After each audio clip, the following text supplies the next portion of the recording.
तो ये जो टेस्टोस्टेरोन है ये प्रोस्टेटिक सेल्स पे एक्ट करता है और जो इसका असर है वो हमें 40 के बाद दिखना शुरू हो जाता है। तो सिम्टम्स इसके दो कैटेगरीज में डिवाइड हम करते हैं।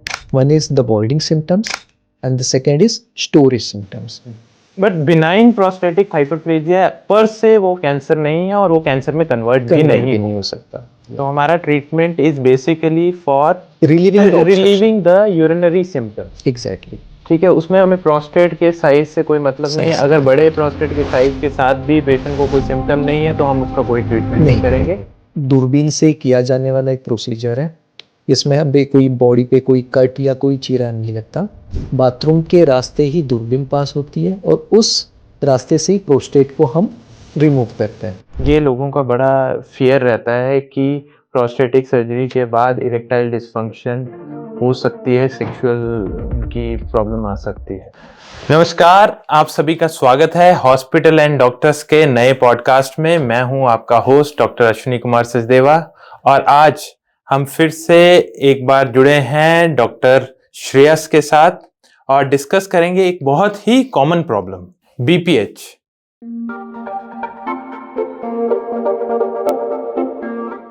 बीपीएच यानी बिनाइन प्रोस्टेटिक हाइपरप्लेजिया, जिसे आम भाषा में हम कहते हैं प्रोस्टेट की एनलार्जमेंट या प्रोस्टेट का बढ़ना। यह उम्र के साथ हर एक मर्द में होती है। यह एनलार्जमेंट लगातार होती रहती है और आज हम इस पे डिस्कशन करने वाले हैं। तो डॉक्टर श्रेयस, आपका शो पे स्वागत है। तो आज हम बहुत ही इम्पॉर्टेंट एक इशू डिस्कस करने वाले हैं जो कि बहुत ही कॉमन प्रॉब्लम है, बिनाइन प्रोस्टेटिक हाइपरप्लेजिया यानी प्रोस्टेट की एनलार्जमेंट। सबसे पहले कि प्रोस्टेट क्या है और उसकी एनलार्जमेंट क्यों होती है।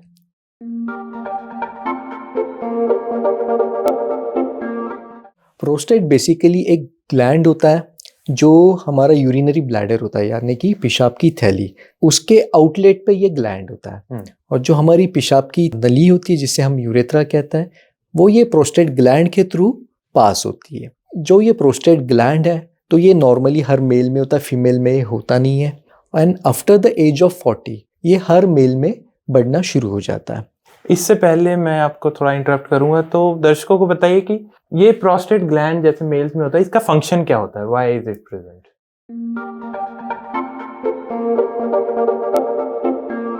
बेसिकली जो ये प्रोस्टेट ग्लैंड है इसकी फर्टिलिटी में भी काफ़ी इम्पोर्टेंट रोल होता है। जैसे हमारा जो सीमेन होता है, सीमेन कंप्राइजेस ऑफ मैनी फ्लूइड्स, जैसे स्पर्म्स होते हैं जो टेस्टिस क्रिएट करती, जो इसको वॉल्यूम देता है वो हमारे सेमेनल वेसिकल्स, और एक ग्लैंड होता है जो प्रोस्टेट के अराउंड ही होता है, और प्रोस्टेटिक फ्लूइड्स।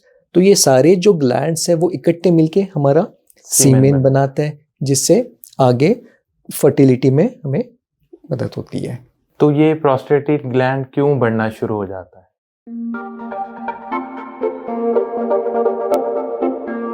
ये प्रोस्टेट बेसिकली इसके जो सेल्स होते हैं वो टेस्टोस्टेरोन सेंसिटिव होते हैं। टेस्टोस्टेरोन मतलब जो हमारा मेल हार्मोन होता है वो। तो जैसे टेस्टोस्टेरोन आफ्टर प्यूबर्टी, प्यूबर्टी मतलब आफ्टर द एज ऑफ 12-13, ये मेल्स में बढ़ना शुरू हो जाता है। तो ये जो टेस्टोस्टेरोन है ये प्रोस्टेटिक सेल्स पे एक्ट करता है और जो इसका असर है वो हमें 40 के बाद दिखना शुरू हो जाता है। और ये हार्मोन की वजह से ये प्रोस्टेट एनलार्जमेंट होती है। तो ये prostatic enlargement is due to hormone, और हार्मोन सब में है ही, तो इनवेरिएबली हर एक आदमी में ये प्रोस्टेटिक एनलार्जमेंट होगी ही, राइट।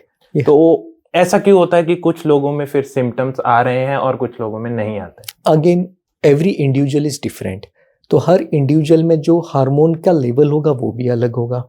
जैसे हर इंडिविजुअल अलग होता है, वैसे ही हर इंडिविजुअल में जो टेस्टोस्टेरोन लेवल्स होते हैं वो अलग होता है। एंड सिमिलरली जो प्रोस्टेटिक टिश्यू है उसकी सेंसिटिविटी टुवर्ड्स टेस्टोस्टेरोन वो भी अलग होती है। तो हर इंडिविजुअल अलग तरीके से प्रेजेंट करेगा, हर प्रोस्टेट ग्लैंड अलग तरीके से बढ़ेगा। तो इसके क्या सिम्टम्स होते हैं, हमारे दर्शकों को बताइए कि इसमें लोगों को क्या ध्यान देना चाहिए, क्या सिम्टम्स आ सकते हैं।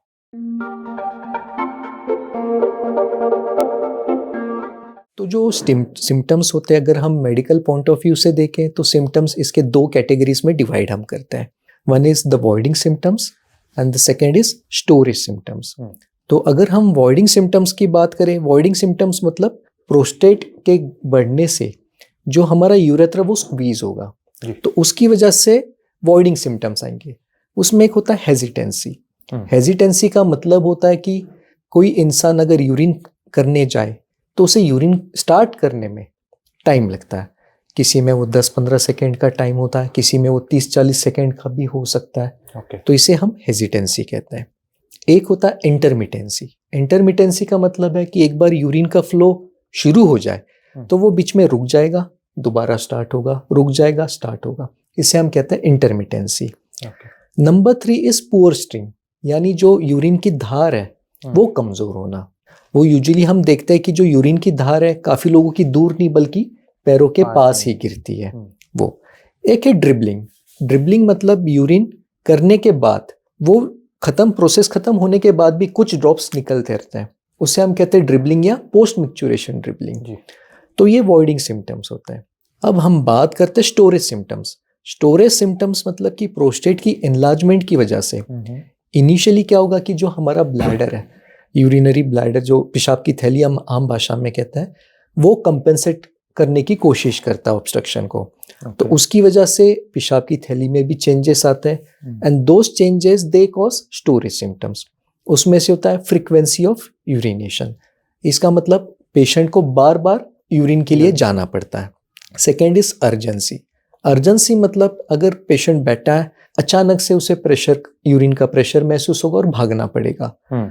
Third is nocturia. नॉक्चूरिया मतलब रात में बार बार यूरिन के लिए उठना।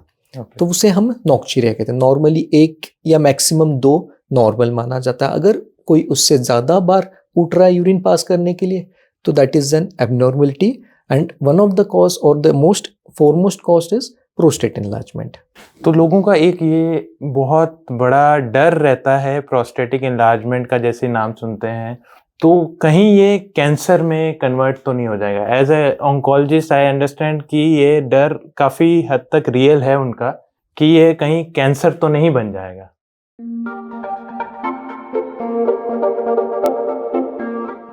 राइट। तो how do you council your patient, what do you से टू देम? राइट। तो सबसे पहले लोगों को ये समझने की जरूरत है कि जो प्रोस्टेट एनलार्जमेंट है, हम हमेशा जो मेडिकल टर्मिनोलॉजी यूज करते हैं वो होता है बेनाइन प्रोस्टेट एनलार्जमेंट। बेनाइन का मतलब होता है नॉन मैलिग्नेंट।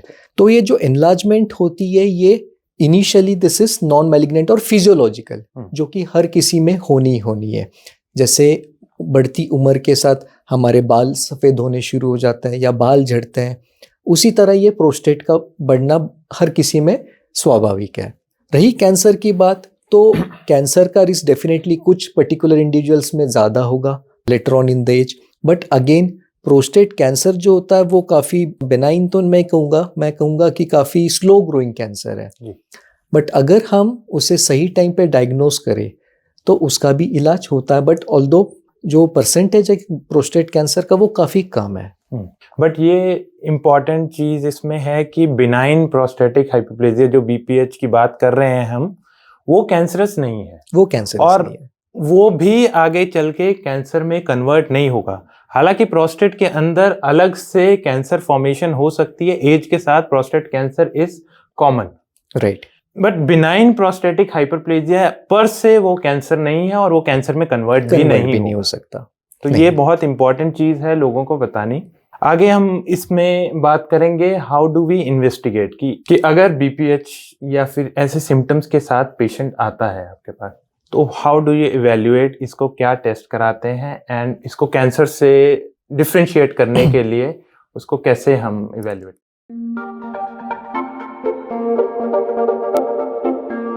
तो जो हमारे इन्वेस्टिगेशंस होते हैं वो एक तो क्वेश्चनर के फॉर्म में भी आता है जिसे हम कहते हैं आईपीएसएस स्कोर। तो हम ये स्कोर बनाते हैं जिससे हमें पेशेंट के सिम्टम्स कितने सीवियर है ये पता लगता है। ये पेशेंट को हम देते फील करने के लिए ओपीडी बेसिस पे। तो पेशेंट उसमें सिम्टम्स होते हैं पेशेंट के, वो सिम्टम्स भी लेमैन लैंग्वेज में वो फॉर्म होता है बेसिकली। तो उसमें पेशेंट अपने अकॉर्डिंग वो फील करता है और वो पॉइंट्स के अकॉर्डिंग हम पेशेंट का आईपीएसएस स्कोर निकालते हैं। तो वो हमें डायग्नोसिस में भी हेल्प करता है कि वो पेशेंट कितना परेशान है प्रोस्टेट की एनलार्जमेंट से, और आगे जाके फॉलोअप में भी उससे हमें हेल्प मिलती है क्योंकि हम फ्रिक्वेंटली वो पेशेंट से पीरियोडिकली वो फील करवाते हैं। तो विथ ट्रीटमेंट भी पेशेंट को इम्प्रूवमेंट है कि नहीं वो हमें उस स्कोर से पता लगता है। तो ये एक तो मेडिकल क्वेश्चनर है। सेकंड, हम इन्वेस्टिगेशंस की बात करें, ultrasound is the gold standard. तो अल्ट्रासाउंड में हमें बेसिकली प्रोस्टेट की साइज का पता लगता है कि प्रोस्टेट कितना एनलार्ज्ड है।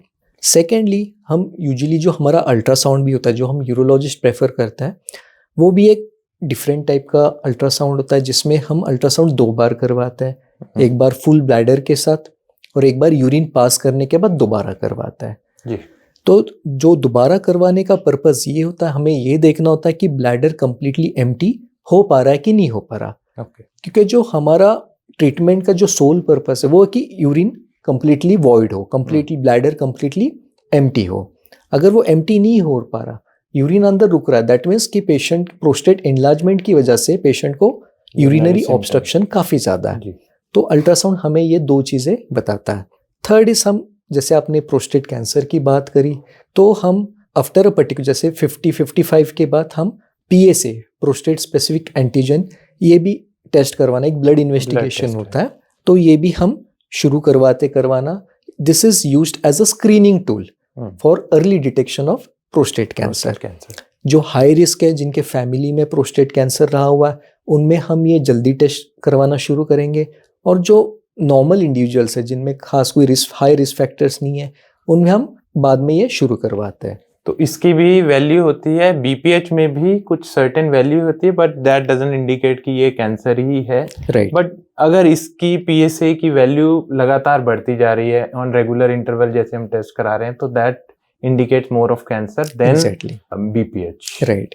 तो हम काफी फैक्टर्स होते हैं, एक तो PSA की वैल्यू ही होगी, PSA की जो नॉर्मल वैल्यू तो BPH में कितनी वैल्यू हो जाती है? अगर वो बढ़ती है तो कितनी वैल्यू? नॉर्मल रेंज जो हम काउंट करते हैं वो होती है 0 to 4 नैनोग्राम्स पर ml। तो ये नॉर्मल। अगर इसमें भी अगर 4 के अबव भी अगर वैल्यू किसी की बढ़ती है, वो जरूरी नहीं कि वो कैंसर ही हो। फॉरमोस्ट थिंग हमें ये जानने की बहुत जरूरत है कि PSA अगर बढ़ता भी है, 4 से उसकी ज्यादा वैल्यू होती भी है, तो जरूरी नहीं वो कैंसर ही हो, क्योंकि वो इन्फेक्शन में भी बढ़ सकता है। अगर किसी को इंस्ट्रूमेंटेशन हो, जैसे बाथरूम की पाइप लगी हो या कोई सर्जरी हुई हो, पर यूरेथ्रली कोई इंस्ट्रूमेंटेशन हुई, तो भी PSA बढ़ सकता है। या कभी कभार हम कहते हैं digital rectal examination, multiple purpose के लिए वो किया जाता है। अगर वो भी हुआ हो रिसेंटली, उसकी वजह से भी PSA की वैल्यू टेम्परेरीली बढ़ सकती है जी। तो काफ़ी टेक्निकल चीज़ें होती है। अगर हमें PSA की वैल्यू बढ़ी हुई भी मिल जाए तो हम और भी इन्वेस्टिगेशन करते हैं, या PSA की वैल्यू कितनी बढ़ रही है, कितनी तेजी से, depending on the value of PSA। Exactly, PSA velocity या PSA डबलिंग टाइम, ये फैक्टर्स होते हैं। तो इनसे हम अंदाजा लगा सकते हैं कि this is because of cancer और ड्यू टू समथिंग एल्स। तो आगे चलेंगे, ट्रीटमेंट की बात करेंगे कि आपने डायग्नोज कर लिया BPH है and it is not cancer. How do you treat it? How do you counsel your patient?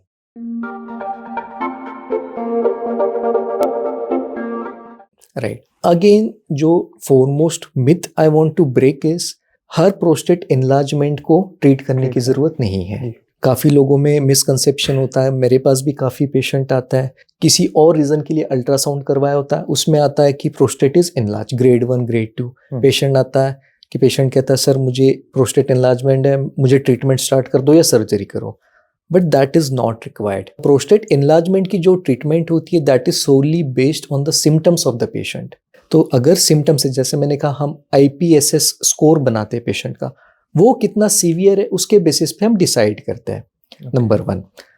और अगर पेशेंट को ट्रीटमेंट की जरूरत भी पड़ती है तो ट्रीटमेंट के 2 पार्ट्स होते हैं। One is the medical treatment, the another is surgical treatment. जो मेडिकल ट्रीटमेंट, जो अगर ट्रीटमेंट की जरूरत भी पड़ती है, हम सीधे सर्जरी पे जंप नहीं करते। Foremost is the medical treatment, जिसमें कुछ ड्रग्स होते हैं जो हम स्टार्ट करते हैं। एंड वो ड्रग्स बेसिकली जैसे हमारे शुगर या BP के ड्रग्स होते हैं जो लाइफ लॉन्ग लोगों को लेने पड़ते हैं, ये भी वैसे ही होता है। तो the patient has to take this drugs life long. और जब ये ड्रग्स लेते हुए भी पेशेंट के सिम्टम्स बढ़ने लगे या पेशेंट ज़्यादा परेशान होने लगे, तब फिर बारी आती है सर्जरी की। तब सर्जरी हम पेशेंट को एडवाइस करते हैं। तो ऐसा नहीं होता कि अगर मान लो पेशेंट का प्रोस्टेटिक एनलार्जमेंट हो रही है, उन्होंने किसी और कारण से अल्ट्रासाउंड कराया एंड दे फाउंड ग्रेड 1 या ग्रेड 2 प्रोस्टेट, बट कोई सिम्टम नहीं है, तो अब प्रोस्टेट थोड़ा बड़ा हो गया है तो shouldn't they start with treatment की और आगे बढ़ाएगा, इससे पहले हम कुछ रोक सकते हैं? अगेन जैसे मैंने कहा कि जस्ट प्रोस्टेट के बढ़ने से ट्रीटमेंट की ज़रूरत नहीं है। इनफैक्ट जो हम ट्रीटमेंट देते भी है that won't stop the growth of the prostate. Although बहुत ज़्यादा इनलाज हो तो कुछ ऐसी भी मेडिसिन होती है जो हम स्टार्ट कर सकते हैं जिससे टेस्टोस्टेरोन लेवल कम हो जाए और प्रोस्टेट की ग्रोथ रिस्ट्रिक्ट हो जाए। पर जो प्राइमरीली जो ट्रीटमेंट हमारी होती है that is to relax the obstruction. तो वो होता है जो स्मूथ मसल्स होते हैं उन पे वो काम करती है और जो रुकावट है उसको रिलैक्स कर देती है। तो हमारा treatment is basically for relieving the urinary symptoms. Exactly. ठीक है, उसमें हमें प्रोस्टेट के साइज से कोई मतलब नहीं है। अगर बड़े प्रोस्टेट के साइज के साथ भी पेशेंट को कोई सिम्टम नहीं है तो हम उसका कोई ट्रीटमेंट नहीं करेंगे। अगर मरीज को सिम्टम्स आ रहे हैं, यूरिन पास करने में प्रॉब्लम आ रही है तो ही उसकी ट्रीटमेंट करेंगे। तो अगर मेडिकल मैनेजमेंट से वो ठीक नहीं होता तो then we go for surgery. तो क्या क्या ऑप्शन रहते हैं सर्जरी में?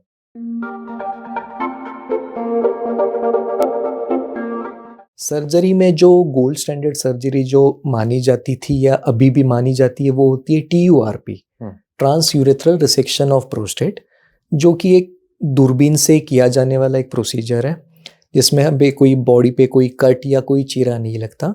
बाथरूम के रास्ते ही दूरबीन पास होती है और उस रास्ते से ही प्रोस्टेट को हम रिमूव करते हैं। जो ऑब्स्ट्रक्टिव पार्ट है, जो एंडलास्ट पार्ट है प्रोस्टेट का, उसको हम रिमूव करते हैं।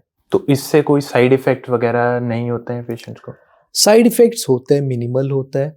जैसे कुछ पेशेंट्स में जो जैसे मैंने बताया स्टोरेज सिम्टम्स है वो बढ़ सकता है, बट होली ज़्यादा कोई साइड इफेक्ट्स होते नहीं है।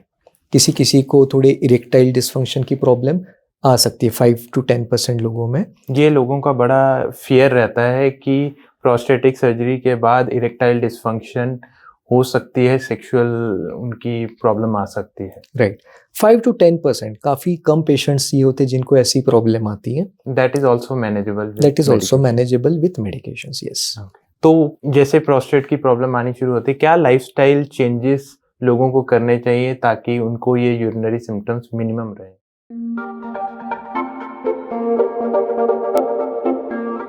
मेन तो ये होता है, फर्स्ट ऑफ ऑल देखो प्रोस्टेट इनलार्जमेंट जैसे मैंने कहा it is a physiological process, ये तो होगा ही होगा।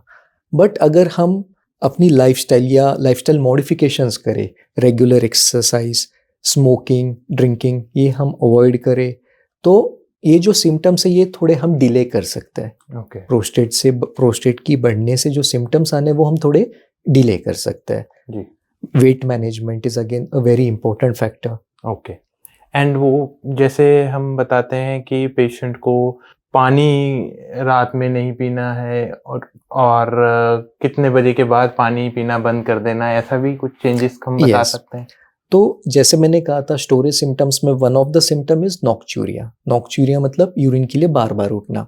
अगर नॉक्चूरिया से मरीज को बहुत ज़्यादा परेशानी हो रही है तो उन्हें मैं अक्सर एडवाइस करता हूँ कि रात को सोने के पहले एटलीस्ट 3 घंटे पहले लिक्विड का इंटेक ना के बराबर कर दे। तो उससे क्या होगा कि हम लिक्विड्स कम कंज्यूम करेंगे तो यूरिन प्रोडक्शन कम होगा, और यूरिन प्रोडक्शन कम होगा तो बार बार उठने की ज़रूरत नहीं पड़ेगी। ओके, तो थैंक यू डॉक्टर श्रेयस, हमारे साथ बीपीएच से रिलेटेड इंपॉर्टेंट जानकारी हमारे दर्शकों के साथ शेयर करने के लिए। अगर आपके भी बीपीएच से रिलेटेड कोई भी क्वेश्चन हैं तो आप हमें कमेंट सेक्शन पे पूछ सकते हैं या नीचे दिए गए नंबर पर व्हाट्सएप कर सकते हैं। अगर आपको यह एपिसोड पसंद आया हो तो इसे लाइक करें, शेयर करें और हमारे चैनल को सब्सक्राइब करें। धन्यवाद। Thank you.